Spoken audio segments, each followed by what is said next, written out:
दोस्तों खबर बहुत बड़ी आ रही है। उत्तर प्रदेश करारी मंझनपुर कौशाम्बी में पीडीएम प्रत्याशी नरेंद्र कुमार सरोज के समर्थन में एमआईएम अध्यक्ष बैरिस्टर असदुद्दीन ओवैसी साहब एवं डॉक्टर पल्लवी पटेल ने जनसभा को संबोधित किया। इस तस्वीर को देखिए दोस्तों, एमआईएम और पीडीएम की जनसभा में भीड़ को देखकर ऐसा लग रहा है कि एमआईएम ने जिन सीटों पर उम्मीदवार उतारे हैं उन सीटों पर एमआईएम और पल्लवी पटेल की जीत हो सकती है। जनसभा को संबोधित करते हुए एमआईएम चीफ असदुद्दीन ओवैसी ने प्रधानमंत्री पर कटाक्ष करते हुए कहा कि आज नरेंद्र मोदी बाबा साहब अंबेडकर की बात करते हैं, मगर वही बाबा साहब अंबेडकर के संविधान को ख़त्म करना चाहते हैं, मुल्क से लोकतंत्र को ख़त्म करना चाहते हैं। आज जब देश में चुनाव हो रहा है तो एमआईएम पार्टी और ओवैसी को गाली दी जाती है। जब CAA कानून बन रहा था पार्लियामेंट में तो यही शिवसेना के लोग नरेंद्र मोदी के साथ दे रहे थे। आज अपने आप को बड़ा सेक्युलर बताते हैं। आप असदुद्दीन ओवैसी साहब के इस बयान को सुनिए जो उन्होंने उत्तर प्रदेश के कौशाम्बी में दिया है। मैं आपको बता रहा हूं, आज नरेंद्र मोदी बाबा साहिब अंबेडकर की बात करते हैं, मगर वही बाबा साहिब अंबेडकर के संविधान को खत्म करना चाहते हैं। कैसे खत्म करना चाहते हैं?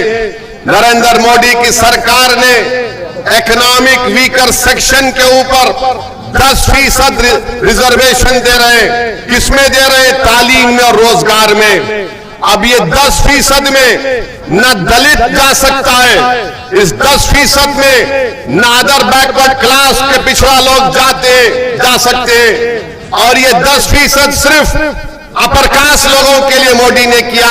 बताओ नरेंद्र मोदी जो आबादी का 80% हिस्सा है, आप उनसे कह रहे हैं कि तुम 27% या 50% में अपना खेल खेलो, और जो इस देश के 10% हिस्सा है, 20% हिस्सा है, नरेंद्र मोदी उनको 10% हिस्सा दे रहे हैं। बोलो मोदी, किसका रिजर्वेशन आप छीन रहे हैं? आप दलितों का हिस्सा मार रहे हैं, बैकवर्ड क्लास का हिस्सा मोदी मार कर देना चाहते हैं। और याद रखिए, ये 400 पार की बात जो बीजेपी कर रही है वो संविधान को बदल देंगे।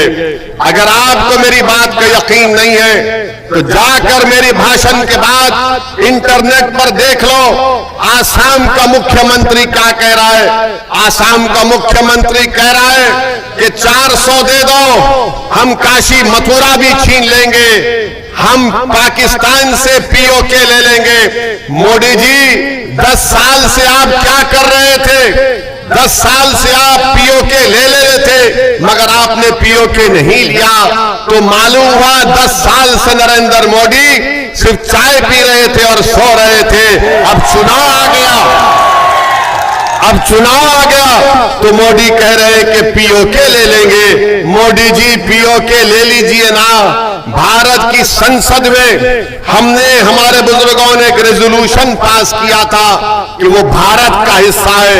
अरे आप 10 साल से क्या कर रहे हैं? मगर आप भाजपा के लोगों से पूछो तो बोलेंगे पीओके ले लेंगे। जब उनसे पूछो चीन का क्या करोगे? चीन भारत की 2000 स्क्वायर किलोमीटर जमीन पर कब्जा करके बैठा है, तो नरेंद्र मोदी और बीजेपी के लोग सन्नाटे में आ जाते। भारत के प्रधानमंत्री मोदी कहते हैं कि मैंने जिंदगी में कभी हिंदू मुस्लिम नहीं किया। आपको यकीन है? मोदी जी कह रहे हैं कि मैंने कभी नहीं किया। मोदी जी, ये कब्रिस्तान शमशान का मैंने कहा था, 80-20 मैंने कहा था। कपड़े देखकर पहचानो किसने कहा था? मेरे भाई, आज भारत के प्रधानमंत्री कहते हैं कि हम मुस्लिम महिलाएं ज्यादा बच्चे पैदा करती है। झूठ है, घुसपैठी कहते हैं। और फिर देश के प्रधानमंत्री हैं, 133 करोड़ जनता के प्रधानमंत्री हैं, मगर मोदी कहती है कि 15% लोगों को ज्यादा दे दिया जाएगा। अरे मोदी जी, आपको इतनी नफरत क्यों है? इतनी नफरत क्यों है आपको? ये देश, भारत जो हमारा देश है, मेरे मरने के बाद भी आप तमाम के इस दुनिया के चले जाने के बाद भी, मोदी जी के जाने के बाद भी देश भारत रहेगा। मोदी जी, भारत को कमजोर करने का काम मत करो, झूठ बोलना कम करो, सच्चाई को बयान करो। अगर सच्चाई को नहीं बोल सकते मोदी जी, तो कम से कम झूठ को तो आम मत करो, नफरत को आम मत करो। आप कब तक पिछड़ा, दलित और मुसलमान को आप इस तरह से नफरत फैलाते रहेंगे उनके बारे में? जब कभी भी आप देख रहे हैं भारत के प्रधानमंत्री का भाषण होता है, अमित शाह कहते हैं कि ईद मनाएंगे मगर दूसरी जगह नहीं जाएंगे। अरे आखिर क्यों? आप 10 साल में आपने कितने नौकरी दिए? बताओ तुमने कितने गरीबों के घर में चूल्हा जलाया? बताओ तुमने महंगाई कितनी कम की? 400 पार बोलते हैं, आज पेट्रोल 100 पार हो चुका है। मोदी को अमित शाह की फिक्र नहीं है, कोई फिक्र नहीं है। ये एक एक बात आप सुन लो उनकी कि इनके पास दिखाने को कुछ है ही नहीं, कुछ नहीं है दिखाने को, मगर सिर्फ नफरत फैलाना इनका काम है। मगर याद रखिए, अगर पिछड़ा, दलित और मुसलमान को इंसाफ अगर मिलेगा तो पीडीएम के जरिए से मिलेगा। हमारी बहन पल्लवी पटेल साहिबा ने एक बहुत बड़ा बोझ उठाया है। हम आपसे अपील करने आए हैं कि आप उनका साथ दीजिए। ये हमारे दुश्मन, जो सियासी दुश्मन है, वो बोलेंगे ओवैसी वोट काटने आया है, ओवैसी बी टीम है। मेरे भाई, ये जो इंडिया अलायंस है, महाराष्ट्र में 48 लोकसभा की सीटें हैं, एक भी मुसलमान को टिकट नहीं देते और आकर हमको गाली देते हैं। हैदराबाद में हमारे खिलाफ कांग्रेस ने उम्मीदवार खड़ा कर दिया, बीजेपी ने खड़ा कर दिया और सब ये समझ रहे थे कि अब के बार हैदराबाद की सड़कों पर असदुद्दीन ओवैसी को हम रोक लेंगे। मगर आप देखना इंशाअल्लाह ताला 2019 में जितनी हमको हैदराबाद और अल्लाह ने मेजॉरिटी दी, उससे ज्यादा मेजॉरिटी से इंशाअल्लाह ताला हम कामयाब होंगे। और हमारे, सुनिए, हमारे लिए मोदी जी आ गए, अमित शाह आ गए। अमित शाह 2 मरतबा आ गए।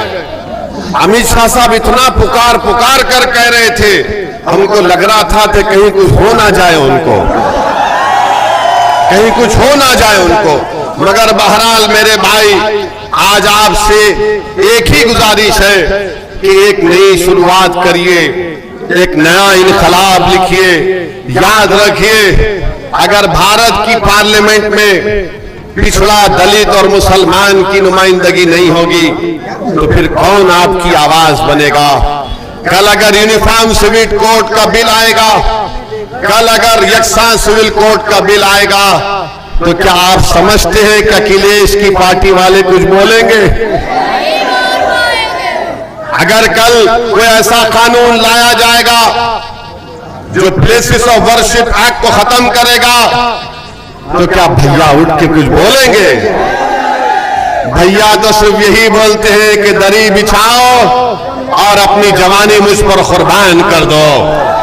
मेरे भाई, जिस शख्स के परिवार के लोग पूरे भाजपा में चले गए, उनके छोटे भाई की पत्नी बीजेपी में चले गई, हर जगह से उनके रिश्तेदार बीजेपी में चले जाते हैं। तो हम आपसे अपील कर रहे हैं कि अपना एक एक वोट एनवलप के निशान पर लगाइए। दुनिया की हर छोटी बड़ी खबर देखने के लिए सस्ता मीडिया को सब्सक्राइब करें और साथ में बेल आइकन को दबाएं ताकि लेटेस्ट वीडियो सबसे पहले आप तक पहुंचे। अगर आप सस्ता मीडिया फेसबुक पेज पे देख रहे हैं तो पेज को फॉलो और लाइक ज़रूर करें।